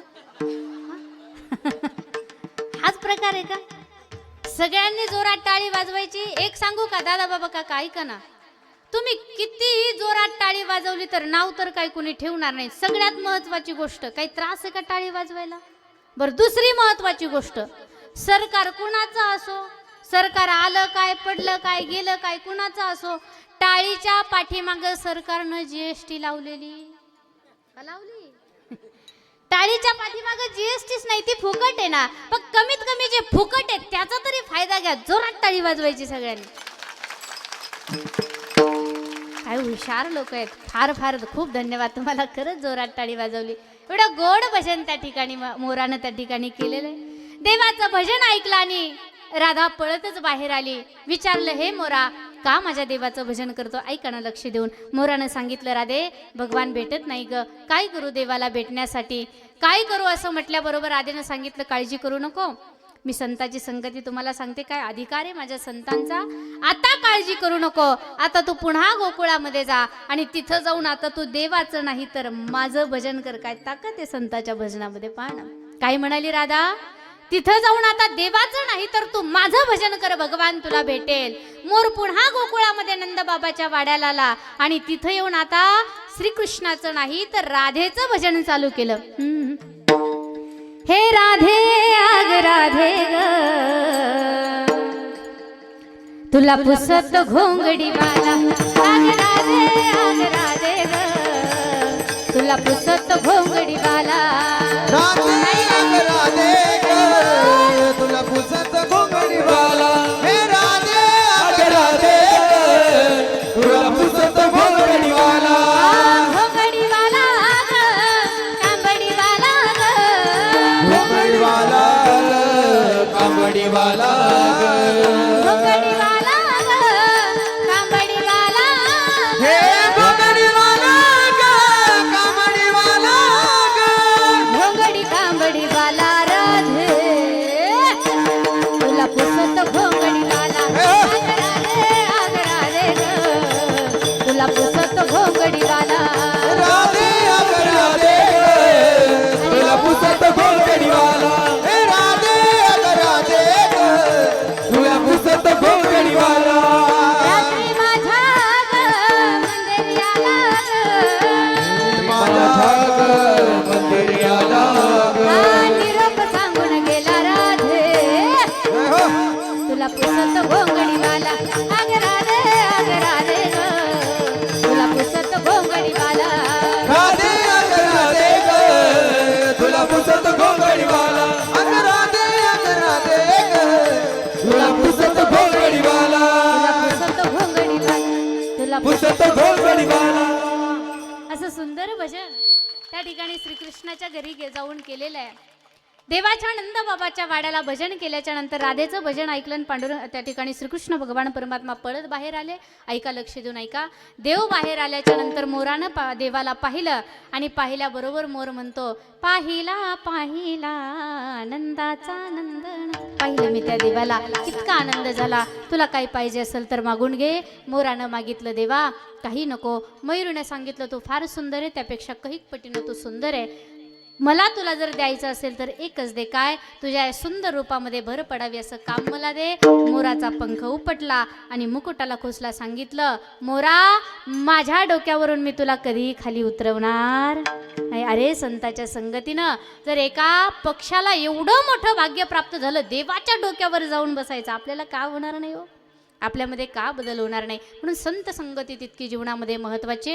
आणि म्हणून संताच्या संगतीनं चालत असताना हा चालत असलेला अखंड हरिनाम सप्ताह नाथबाबांनी सुद्धा हे सांगितलं, रे संताची संगती दुसरी महत्त्वाची. तुळशी माळ गळा गोपी चंदन टिळा हृदयी कळवळा वैष्णवाची संगती मला दे. त्याचबरोबर माझ्या गळ्यामध्ये पवित्र तुळशीची माळ आहे, भाळावरती बुक्का आहे आणि त्या ठिकाणी संताची संगती माझ्या जीवनामध्ये. आणि म्हणून भगवान माझ्या घरी त्या ठिकाणी कावडीनं पाणी वाहतोय. याही पलीकडे तुम्ही आणखी काय करता? आषाढी कार्तिकी पंढरीची वारी साधन निरधारी आण नाही. आणि जे काही अखंड पंढरीची वारी करतायत, जे अखंड पांडुरंगाचं चिंतन करतायत, भगवान परमात्माचा हा जो नियम जे लागून घेत आहेत ना, त्यालाच नाथबाबांनी सांगितलं की ज्यांच्या जीवनामध्ये हा नियम आहे त्यांचा चाकर मला करून घे शेवटचं चरण. एका जनार्दनी एका जनार्दनी ऐसा जाता नेम एका जनार्दनी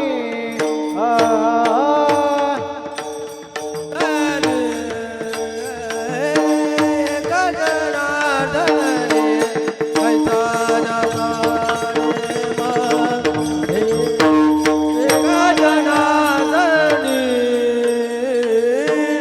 एका जनार्दनी एका जनार्दनी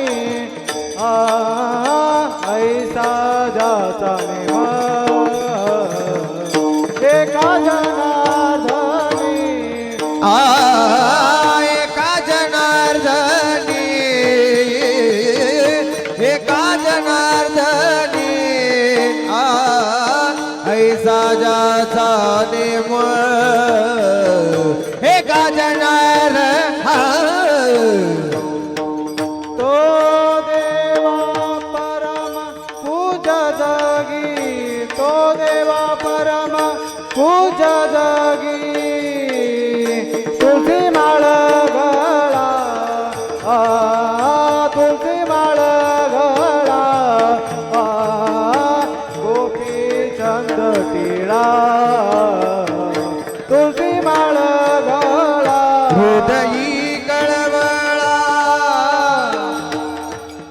हृदयी कनवळा वैष्णवाचा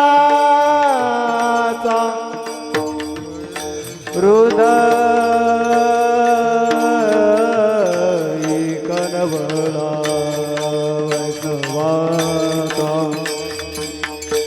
हृदयी कनवळा वैष्णवाचा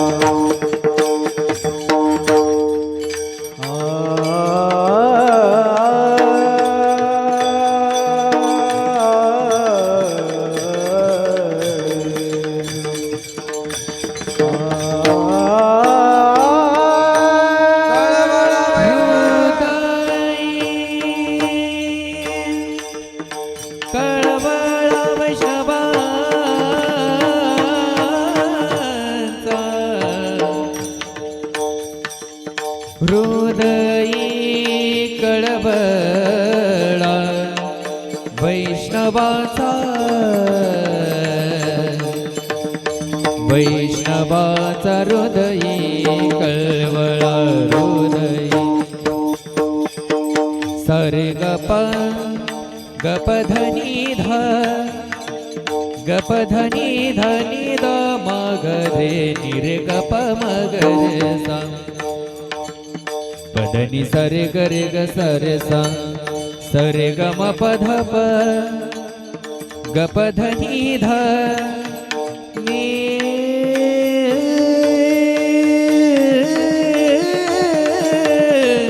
हृदयी हृदयी हृदयी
जरा जोरात टाळी वाजवा.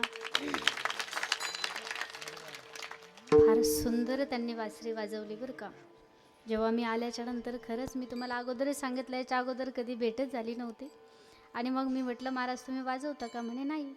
म्हटलं मग गायन करता का? म्हणे हो थोडंसं, थोडकं मोडकं. काय म्हणाले? थोडंसं करतो म्हणे, तोडकं मोडकं. आणि आता तुम्हाला तर दिसतच असेल नाही का, आता तुमच्या गावातले, त्यामुळे तुम्ही सगळेजण पाहतायत. पण खऱ्या अर्थानं त्यांच्या तो मनाचा मोठेपणा असतो. काय असतं ना, ज्यांना काहीच येत नाही ते म्हणतात मी म्हणजे मी, मला सगळं येतं. पण ज्यांना येतं ते अगदी आपण, आणि संताचं सुद्धा हाच शब्द आहे, आपण लिंतेत राहावं. आपण आपल्या त्या ठिकाणी ज्यावेळेस आपण झुकून जगतो ना दादा, त्यावेळेस भगवान आपल्याला वर घेऊन जात असतो. आणि ते काम या ठिकाणी पवन महाराज करतायत. एकदा पुन्हा जोरात टाळी वाजवा तुमच्यासाठी. श्री संतनाथ महाराजांनी सांगितलं, ज्यांच्या जीवनामधला हा नियम आहे, एका जनार्दने ऐसा ज्याचा नेम, तो देवा परम पूज्य जगी. तो भगवान परमात्माला आवडतो, देवाचा आवडीचा असतो तो. आणि म्हणून हे सगळे नियम आपल्या जीवनामध्ये आपण सुद्धा आणावेत. आणि हे नियम जर आपण आपल्या जीवनामध्ये आणले नाही तर परिणाम काय होतो सांगू तुम्हाला. आता मी ते कधी गातच नाही, कधी म्हणतच नाही. पिंगळा म्हणतात त्याला बरं का.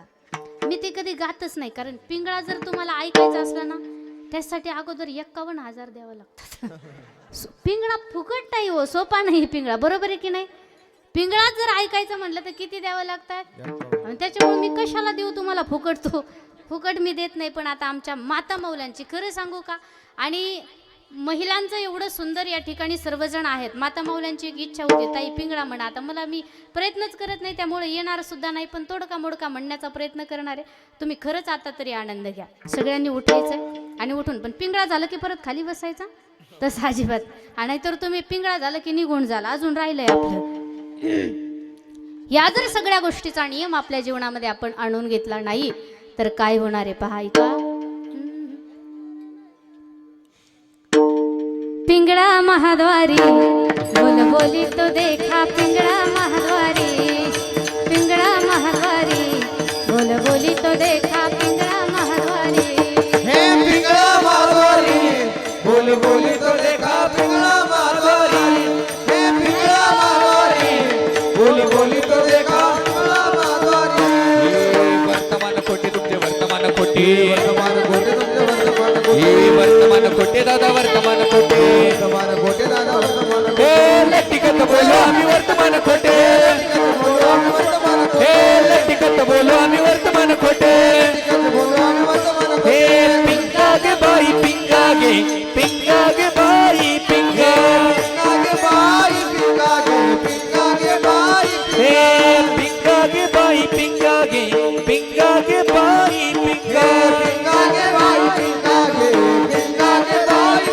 अवघा अवघा अवघा धांगड धिंगळा गे, अवघा धांगड धिंगळा गे, अवघा धांगड धिंगळा गे, अवघा धांगड धिंगळा गे.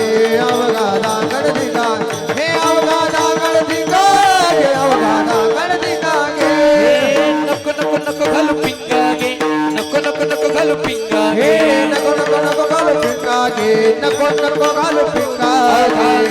अवघा अवघा धांगड धिंगळा गे, अवघा धांगड धिंगळा गे, अवघा धांगड धिंगळा गे, अवघा धांगड धिंगळा गे.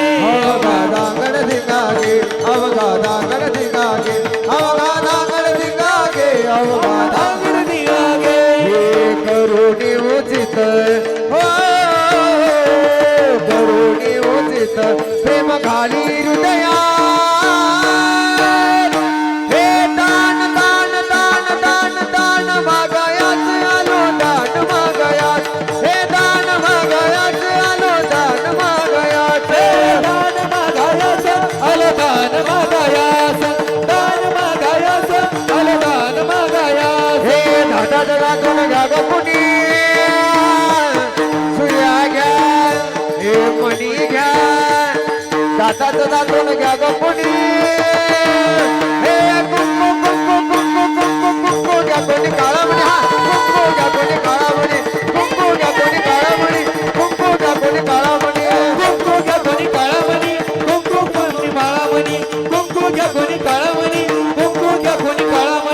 अहम वाग्या सोहम वाग्या प्रेम नगरा वारी सावध भोवनी भजने लागा देव करा कैवारी हे वारी हे माझ्या मल्हारी एकदा हात वरती सर्वांनी हात वरती एकदा डावीकडे उजवीकडे असं चालू ठेवायचं चला हा मल्हारीची वारी मल्हारीची वारी मल्हारीची वारी मल्हारीची वारी मल्हारीची वारी मल्हारीची वारी वारी मल्हारीची वारी मल्हारीची वारी प्रेम नगरा वारी सावध होणे बजरी लागा देव करा कैवारी हे वारी मल्हारीची वारी मल्हारीची वारी हे माझ्या मल्हारीची वारी हे पिंगळा माधवारी बोल बोली तो देखा पिंगळा माधवारी पिंगळा माधवारी बोल बोली तो देखा पिंगळा माधवारी हे पिंगळा माधवारी बोल बोली तो देखा पिंगळा माधवारी पंढरीनाथ भगवान की जय माऊली ज्ञानेश्वर महाराज की छत्रपती शिवाजी महाराज की वा वा जी इच्छा होती ना ती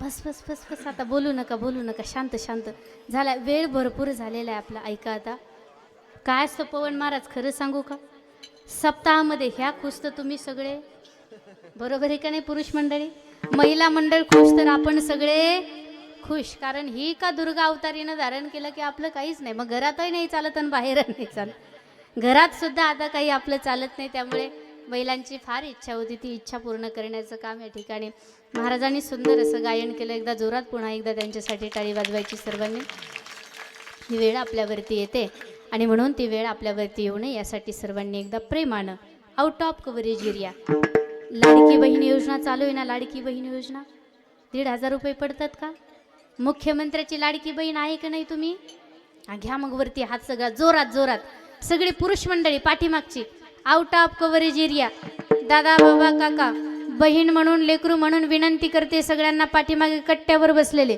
घ्यावरती हात सर्वांनी घ्यावरती महिला मंडळ असे ताट हातावरती घ्या ताट हा राहू द्या असे उद्या सकाळपर्यंत विढोबा रखुमाई जय विठोबा रखुमाई विढोबा रखुमाई जय विठोबा रखुमाई विठोबा रखुमाई विठोबा रखुमाई